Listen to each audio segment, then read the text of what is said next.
रोहित शुरुआत से अपने जीवन में एक डर के साथ जी रहे थे।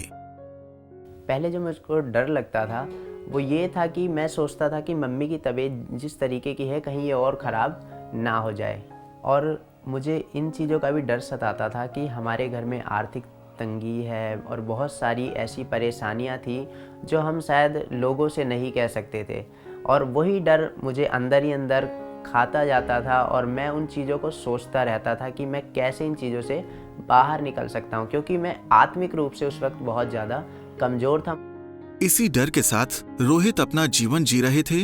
तभी रोहित की मम्मी को उनकी एक दोस्त ने परमेश्वर के बारे में बताया।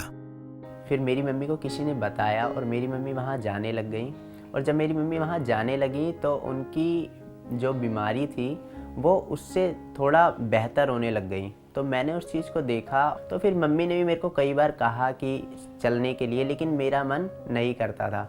फिर एक दो बार गया तो मेरे को समझ में नहीं आया, तो फिर मैंने फिर से जाना छोड़ दिया। लेकिन अपनी मम्मी के विश्वास को देखते हुए और उनकी सुधरती हुई हालत को देखते हुए रोहित ने एक बार फिर परमेश्वर के भवन में जाने का मन बनाया। उसके बाद फिर मेरे को ऐसा लगा कि नहीं, मेरे को जाना चाहिए, क्योंकि जब मेरी मम्मी उन हालातों से बाहर निकल के आई तो जो चिंताएं मेरे जीवन में होंगी मैं उससे भी बाहर आ सकता हूँ। मेरे को ऐसा विश्वास हुआ, तो मैं मम्मी के साथ एक दो बार फिर से गया। उसके बाद भी मेरे को चीज़ें समझ में नहीं आई। तभी मेरे पास एक पास्टर जी आए।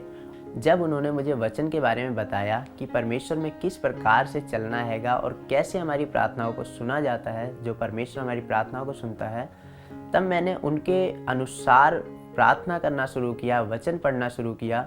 और फिर धीरे धीरे करते करते जो डर, जो परिवार में परेशानियों का डर था, मेरे जीवन में मम्मी की परेशानी थी और आर्थिक जो भी चीज़ें थी, वो धीरे धीरे क्या हुआ, बदलने लग गई। जब मैं आत्मिक रूप से कमज़ोर था उस वक्त तो मुझे नहीं पता था कि मुझे कौन इन परेशानियों से बाहर निकालेगा, लेकिन जब मैंने अपनी चर्च में परमेश्वर के वचनों को सुना और जाना कि परमेश्वर ही एकमात्र ऐसा ईश्वर है जो मुझे मेरी परेशानियों से, मेरी चिंताओं से बाहर निकाल सकता है, तो अब मुझे ये पता चल चुका है कि मुझे अपनी दिक्कतों, अपनी परेशानियों में किसके पास जाना है। रोहित परमेश्वर के प्रेम में और उनके विश्वास में और ज्यादा मजबूत होने लगे।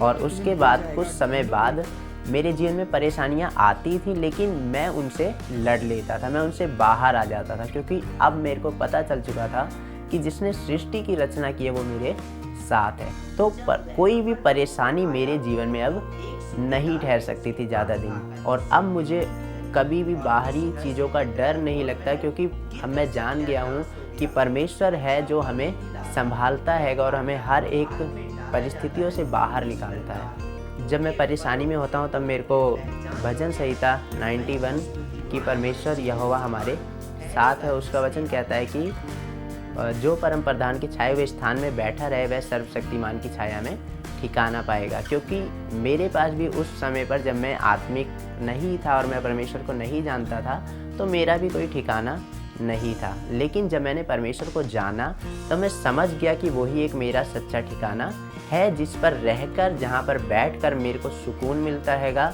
और मुझे अपनी चिंताओं से मुक्ति मिलती हैगी। रोहित आज आत्मिक रूप से परमेश्वर में मजबूती से बढ़ रहे हैं और हमेशा हर डर में उसकी ही शरण लेते हैं।